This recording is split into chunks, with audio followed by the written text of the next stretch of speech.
the design of Miss Angelica VCC Omaya, a registered medical technologist of the Health Centrum Incorporated, with her artwork titled The Hands of the Future. I don't think nandito po siya because she's from Capiz. No? But congratulations, we are having our live streaming on Facebook po, no? So I told them to watch this event for them to see the winners. Congratulations, Miss Angelica Omaya. And last but not the least, for the first place for digital, we have digital Hazel Grace Contest of Panel. Thank you.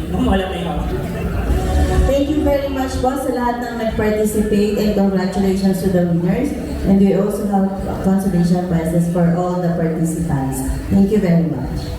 Cavite State University Don Severino de las Alas Campus with her artwork titled Meeting the Future. She